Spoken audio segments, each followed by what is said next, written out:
நினைத்தேன் வந்தா சீரியல்ல என்ன நடக்குதுன்னு பார்க்கலாம் வாங்க வீடியோக்குள்ள போலாம். பேசுங்க 4 பேர்த்தையும் எழில் கூட்டிட்டு போறாங்க. பின்னாடியே சுடரு உட்காந்துருக்காங்க. தமிழ் போர் அடிக்குது எனக்கு அப்படின்னு கவின் சொல்றா. டே இன்னும் கொஞ்சம் நேரம் தாண்டா ஸ்கூல் வந்துடும் ஒன்றும் பிரச்சனை இல்லை விடுங்கடாங்கிறாங்க. சொல்ற கடைக்கு முன்னாடி எழில் கார் நிறுத்துறாங்க. இங்க எதுக்கு டேடி நிறுத்திருக்கீங்கன்னு கேட்குறாங்க. உங்க எல்லாத்துக்கும் ஒரு சர்ப்ரைஸ் கிஃப்ட் கொடுக்க போறேங்கிறாங்க. கிஃப்டா அப்படின்னு எல்லாரும் ஆச்சரியமா பார்க்குறாங்க. ஆமா இருங்க வந்துடுறேன்னு சொல்லிட்டு எழில் கடைக்குள்ள போறாங்க. 4 பேருக்கும் ஆளுக்கு ஒரு புக்கு அவங்கவுங்க தேவைக்கேற்ற மாதிரி ஒரு ஒரு புக்கை வாங்கிட்டு வந்து கொடுக்குறாங்க. கடைசி அஞ்சலி அப்பா எனக்கு அப்படிங்கிறா. இப்படி தான் ஆர்வமாக இருக்கணும், உனக்கும் ஒன்று வாங்கி வந்திருக்கேன் அப்படின்னு அவங்களுக்கு ஒரு கிராஃபிக் புக் ஒன்று வாங்கிட்டு வந்து கொடுக்குறாங்க. எதுக்கு டாடி இந்த புக்கெல்லாம்னு கேட்குறாங்க கவின். ஸ்கூல் புக்கு படித்தாலும் அதையும் தாண்டி தெரிஞ்சுக்கிறதுக்கும் புரிஞ்சுக்கிறதுக்கும் நிறைய விஷயங்கள் இருக்குது, அதுக்கு தான் இந்த புக்கெல்லாம்னு சொல்லி கொடுக்குறாங்க எழில். 4 பேருமே அந்த புஸ்தகத்தை திருப்பி திருப்பி பார்க்குறாங்க. பிரிக்கலாமா வேண்டாமா, அச்சச்சோ அப்பா டெஸ்ட் இப்படி இருக்கே அப்படின்னு சொல்லிட்டு போகிறக்கிட்ட எழில் 4 பேர்த்தையும் இறக்கி விட்டுட்டு போய் நல்லா படிக்கணும் சரியா போங்க அப்படின்னு சொல்லி அனுப்பி வைக்கிறாங்க. எழிலும் சுடரும் காரில் வந்துட்டு இருக்கும்போது எழிலுக்கு ஒரு ஃபோன் வருது. ஃபோன் எடுத்ததும் குழந்தைங்கள பற்றி ரொம்ப பேத்திக்கிட்டு வராங்க. எழில தான் குழந்தைங்கள ஸ்கூலில் ட்ராப் பண்ணிட்டு வந்துட்டு இருக்கிற குழந்தைங்கள நம்ம பார்த்துக்கிறதுல அவ்வளோ சந்தோஷம் இருக்குது. என்னதான் கேட்டு நம்ம ரெடி பண்ணினாலும் நம்ம பார்த்துக்கிற மாதிரி வருமாங்கிறாங்க எழில். இப்போ கூட பாருங்களேன், குழந்தைங்களுக்கு எல்லாத்துக்கும் கிஃப்ட் எல்லாம் கொடுத்தேன், அதை வாங்கினதும் அவங்க முகத்தில் சந்தோஷத்தை பார்த்துருக்கணுமே. அட்டடா இந்த மாதிரி சந்தோஷமெல்லாம் எங்கே கிடைக்கணுங்கிறாங்க எழில்.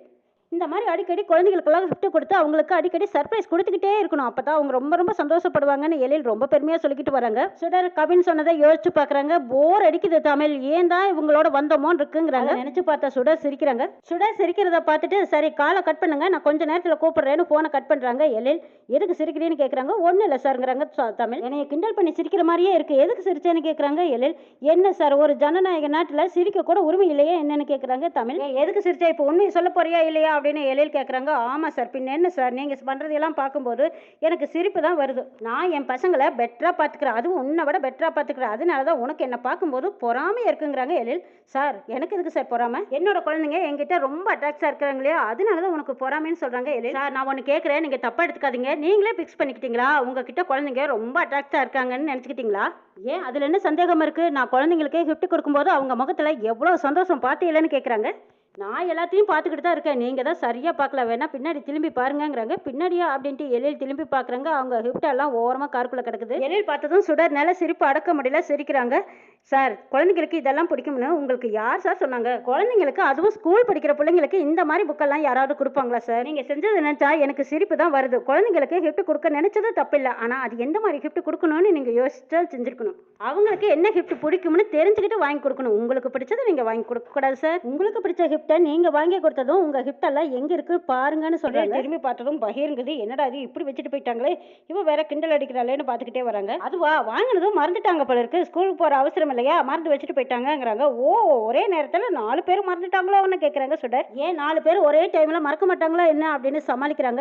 எப்படி இருந்தாலும் நீங்க குழந்தைங்க செஞ்சதை ஒத்துக்க மாட்டீங்கன்னு எனக்கும் தெரியும், குழந்தைகளை பத்தி எனக்கு தெரியாதா, எல்லாம் எனக்கு தெரியும் அப்படின்னு தான் சொல்லிக்குவீங்க. ஆனா குழந்தைங்க கிட்ட நீங்க ஜெல்லாகணும்னா என்ன பண்ண தெரியுமா, குழந்தைங்களுக்கு என்னென்ன பிடிக்கும் யாராருக்கு என்னென்ன பிடிக்கும் நீங்க தெரிஞ்சு வச்சுக்கணும் சார்ங்கிறாங்க. என்ன எனக்கு குழந்தைகளை பத்தி எதுவுமே தெரியாதுன்னு நீ சொல்ல வரையான்னு கேட்குறாங்க. அதைத்தான் சார் இவ்வளவு நேரமா சொல்லிட்டு இருக்கிறேன். அச்சோ கொஞ்சம் கஷ்டம் தான் உங்களுக்கு புரிய வைக்கிறதுன்னு சொல்றாங்க சுடர். சார் கோவப்படாதீங்க, நான் உங்ககிட்ட சில விஷயம் கேட்குறேன், அதுக்கு முடிஞ்சா பதில் சொல்லுங்க பார்க்கலான்னு கேட்குறாங்க சுடர். டிவியில கவின் என்ன காட்டுடன் விரும்பி பார்ப்பான், அது வந்து அப்படின்னு எழில் தடுமாறுறாங்க. சரி அவனுக்கு பிடிச்ச ஐஸ்கிரீம் என்ன ஃப்ளேவர்னாவது சொல்லுங்க பார்க்கலாம், அதுக்கும் தடுமாறுறாங்க. சரி காவியாவுக்கு என்ன பிடிக்கும்னு கேட்குறாங்க. உடனே சிங்கருங்கிறாங்க. அதுதான் எல்லாத்துக்குமே தெரியுமேங்கிறாங்க சுடர். சரி அவளோட ஃபேவரட் சிங்கர் யாருன்னு சொல்லுங்க பார்க்கலான்னு கேட்குறாங்க. அது வந்து அப்படின்னு எழில் மறுபடியும் டக்கு உருவாடுறாரு. சரி காவியா ஃப்ரீ டைம்ல என்ன பண்ணுவா, சிங்கர் தான் பாடிக்கிட்டே இருப்பாங்கிறாங்க. சரி அதை தவிர வேற என்னெல்லாம் பண்ணுவான்னு கேட்குறாங்க. காவியாவோட பெஸ்ட் ஃப்ரெண்ட் யாரு அப்படின்னு கேட்குறாங்க. அதுக்கும் தடுமாறுறாங்க. சரி அபியோட எய்ம் என்னன்னு கேட்குறாங்க. அதுவும் தெரியலையா. சரி அஞ்சலிக்கு ஐஸ்கிரீம் பிடிக்குமா பிடிக்காதா, அதுவும் தெரியலையா. அவளுக்கு பிடிச்ச ஃபேவர் தான் என்னன்னு கேட்குறாங்க. எதுவும் பேச முடியாம எழில் தட்டு தடுமாறுறாங்க. சார் உங்களுக்கு எதுவுமே தெரியாது, உங்களுக்கு தெரிஞ்சது ஒன்று தான், நான் தான் அவங்க அப்பா, அவங்கள பற்றி எனக்கு எல்லாமே தெரியும் அப்படின்னு சொல்லிக்கிட்டு வருவீங்க பாருங்க, அது மட்டும்தான் சார் உங்களுக்கு தெரியும். எங்களுக்கு கோவம் வர மாதிரி எரிச்சல் வர மாதிரி சுடர் நல்லா ககபகான்னு சிரிக்கிறாங்க. காரை சட்டன் பிரேக் போட்டதும் முதல்ல காரை விட்டு இறங்கு அப்படிங்கிறாங்க. நடு ரோட்டில் இறக்கி விட்டா எப்படி சார், நான் எப்படி வீட்டுக்கு வருவேன்னு கேட்குறாங்க. சார் சத்தியமாக நீங்களா வந்து கூட்டிகிட்டு போக வரைக்கும் நான் இங்கேயே தான் சார் நிற்பேன் அப்படிங்கிறாங்க. நீ முதல்ல டோரை மூடு அப்படின்னு சொல்லிட்டு எழில் கோவமாக அங்கேருந்து போகிறாங்க. சார்னு சத்தம் போட்டு பார்க்குறாங்க. அவராக வந்து கூட்டிகிட்டு போக வரைக்கும் எங்கேயுமே போகக்கூடாது, இங்கே மரியாதை நிற்கணும் அப்படின்னு கையை கட்டி நின்றுட்டாங்க சுடர். அச்சோ அவசரப்பட்டு எல்எல் சார் கிட்ட சவால் விட்டுட்டோமோ, 1 மணி நேரம் ஆச்சு இன்னும் காணுமே, நம்மளை வந்து கூட்டி போவாங்களா மாட்டாங்களா ஒன்றும் தெரியலையே அப்படின்னு அந்த பக்கம் இந்த பக்கம் நடந்துட்டே இருக்காங்க. எல்எல் சார் வருவாரா மாட்டாரா தெரியலையேன்னு சந்தேகத்தோடு அங்கே இங்கே நடந்துட்டு இருக்கும்போது ஒரு இடத்துல சலிச்சு போய் உட்கார்றாங்க. அப்போ எல்எல் கார் மாதிரியே ஒரு கார் வருது. சுடர் சைடு பார்வை பார்த்துக்கிறாங்க.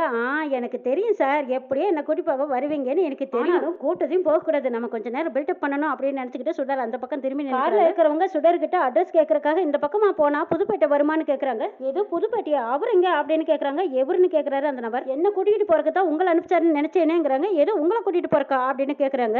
உடனே நம்பர் போய் பார்க்குறாங்க. சுடர் அச்சோ அந்த காருன்னெல்லாம் நினச்சேன், இந்த காரு இது வேற காரு அப்படின்ட்டு ஓடி வந்து நின்றுக்கிறாங்க. மேடம் இந்த பக்கமாக போனால் புதுப்பேட்டை வருமாங்கிறாங்க.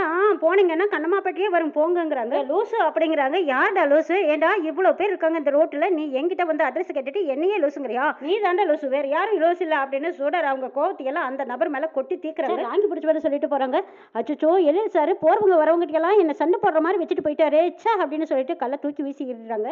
நல்லாவே இருட்டு கட்டிடுச்சு. எப்படி இருந்தாலும் எழில் வருவார் அப்படின்னு சுடர் அந்த பக்கம் இந்த பக்கம் நடந்துக்கிட்டே இருக்காங்க. அஞ்சலி பாப்பாவும் தமிழ் இல்லாத இருக்க சாப்பிடாம வந்து வாசப்படியிலேயே உட்காந்துருக்காங்க. ஒரே கல் நெஞ்சக்காரனா இருக்கிறாரு, இறக்கி விட்டுட்டு போனார்ல, இப்போ வந்துடுவாரு அப்போ வந்துடுவாருன்னு நானும் எதிர்பார்த்துட்டு இருக்கிறேன். இன்னும் சாப்பிட கூட இல்லை. ஐயோ பசி வேற கில்லுது, இப்போ என்ன பண்ணுறது அப்படின்னு அந்த பக்கம் திரும்பி பார்க்குறாங்க. அங்கே ஒரு தள்ளுவண்டி கடை இருக்குது. கையில் காசு வேறு இல்லை. சரி போய் தண்ணியாவது குடிக்கலாம் அப்படின்ட்டு அந்த தள்ளுவண்டிக்காரர்கிட்ட போய் கேட்குறாங்க. அண்ணே குடிக்க அப்படின்னு கேட்கும்போது என்னம்மா வேணும்? மசாலா டீ இருக்குது, சாதா டீ இருக்குது, பூஸ்ட் இருக்குது, காஃபி இருக்குது, ஹார்லிக்ஸ் இருக்குது, என்ன வேணும்னு கேட்குறாங்க. அண்ணா அதெல்லாம் ஒன்றும் வேண்டாம், தண்ணி மட்டும் போதும் கொடுங்க குடிக்கிறேன் அப்படிங்கிறாங்க. அப்படியா தண்ணி அங்கே இருக்குது பாரு எடுத்து குடிச்சுக்கோ அப்படிங்கிறாங்க. சுடர் ஒரு ஜக்கு தண்ணி மோக்குறாங்க. அப்படியே வடக்குன்னு குடிக்கிறாங்க. 2வது ஜக்கையும் குடிக்கிறாங்க. டீ கடைக்காரரு நல்லா உத்து பார்த்துக்கிட்டே இருக்காரு. சுடர் தண்ணியை குடிச்சதும் ஒரு சேரில் உட்கார போகிறாங்க. ஏமா நீ தான் டீயை குடிக்கலையே, உனக்கு சேர் வேற ஒரு கேடா, கீழே உட்காருமா அப்படிங்கிறாங்க. அடப்பாவி டீ குடிக்கலைன்னா உட்கார கூட இடம் கொடுக்க மாட்டோனோ, சரி ஓரமாக நிற்கலான்னு நிற்கிறாங்க. அப்படி ஓரமாக ஒரு பெரியவருக்கு வந்திருக்காங்க. என்னம்மா ரொம்ப நேரமாக இங்கேயே நிற்கிறியே, எதனால நிற்கிறேன்னு கேட்குறாங்க. என்னை பார்க்கறக்கு ஒருத்தர் வரேன்னு சொல்லியிருந்தாங்க, அவங்களுக்காக வெயிட் பண்ணுறேங்கிறாங்க. ரொம்ப நேரமாக நிற்கிறியே, ஒருவேளை அவங்க வரலேன்னு வச்சுக்கோ, இங்கெல்லாம் எவ்வளோ நேரம் நிற்கக்கூடாதுமா, நிறைய ரவுடி பசங்க இந்த பக்கமாக சுற்றிட்டு இருக்காங்கன்னு சொல்கிறாங்க. வர வேண்டியவங்களை கொஞ்சம் சீக்கிரமாக வர சொல்லுமாங்கிறாங்க. அவர் வருவாரா என்னன்னே தெரியலேன்னு முனகுறாங்க சுடர். சரி ரொம்ப நேரம் ஆச்சு, நீ பார்த்து போயிருமா அப்படின்னு சொல்லிட்டு அவங்க அங்கேருந்து போகிறாங்க. டீ கடைக்காரரும் எல்லாம் டீ கடையை எல்லாம் க்ளோஸ் பண்ணிட்டு போக ரெடி ஆகுறாங்க. அந்த நேரம் சுட அச்சோ இந்த ரோசமெல்லாம் நமக்கு தேவைதானா, பேசாமல் ரோசத்தை விட்டுட்டு வீட்டுக்கு போயிடலாமான்னு எல்லாம் யோசிக்கிறாங்க. தூரத்தில் நாய் வேற ஒளிவிடுதோ, ஐயோ நாய் வேற ஒளிவிடுதே பயமாக இருக்குது அப்படின்னு நினச்சிட்டு வந்துருக்காங்க. அந்த பெரியவர் சொன்ன மாதிரியே அங்கே ஒரு 3 ரவுடிங்க பைக்கில் வந்திருக்காங்க. வந்தது இந்த சுடரை பார்த்துக்கிறாங்க. அடடே அங்கே பாருடா ஒரு ஃபிகர் ஒன்று தனியாக உட்காந்துருக்குன்னு பார்த்துக்கிட்டே இருக்காங்க. ஏ போலாமாடா, போகலினா என் மனசு தாங்காதடான்னு ஒரு ரவுடி சொல்கிறான். அட போல மச்சி எனக்கு ஒன்றும் ஆச்சப்பணி இல்லை, சரி வாங்கடா எதுக்குடா தயவுதாச்சும் அப்படின்னு சொல்லிட்டு சுடரை சுற்றி 3 பேரும் போய் நின்னுக்கிறாங்க. சுடர் பயந்த முழிச்சுட்டு நிற்கிறாங்க. அஞ்சலி பாப்பா வாசப்படியிலேயே காத்துட்டு உட்காந்துருக்கா. அந்த நேரம் தான் எழில் வந்திருக்காங்க. வந்ததும் அஞ்சலியை பார்க்குறாங்க. அஞ்சலி இந்த நேரத்தில் இங்கே எதுக்கு வந்திருக்க, சாப்பிட்டியா மாத்திரை போட்டியா அப்படின்னு தொடர்ந்து கேள்வி மேலே கேள்வி கேட்குறாங்க. நான் பாட்டுக்கு பேசிட்டே இருக்கேன், நீ பாட்டுக்கு பேசாமல் இருந்தா என்ன அர்த்தம், சாப்பிட்டியா மாத்திரை போட்டியான்னு கேட்குறாங்க. இல்லை டாடிங்கிற அஞ்சலி. சாப்பிட்டியா இல்லையா, ஏன் டல்லா இருக்கேன்னு கேட்குறாங்க. தமிழை காணாம் டாடின்னு சொல்கிறான் அஞ்சலி. அவள் எங்கே போனான்னு கேட்குறாங்க. அவள் எங்கே போனான்னு எனக்கு தெரியலைங்கிறாங்க. சரி அவளுக்காக நீ ஏன் சாப்பிடாம இருக்க, போய் சாப்பிடுங்கிறாங்க. அவள் வந்து ஊட்டி விட்டா தான் நான் சாப்பிடுவேங்கிறான் அஞ்சலி.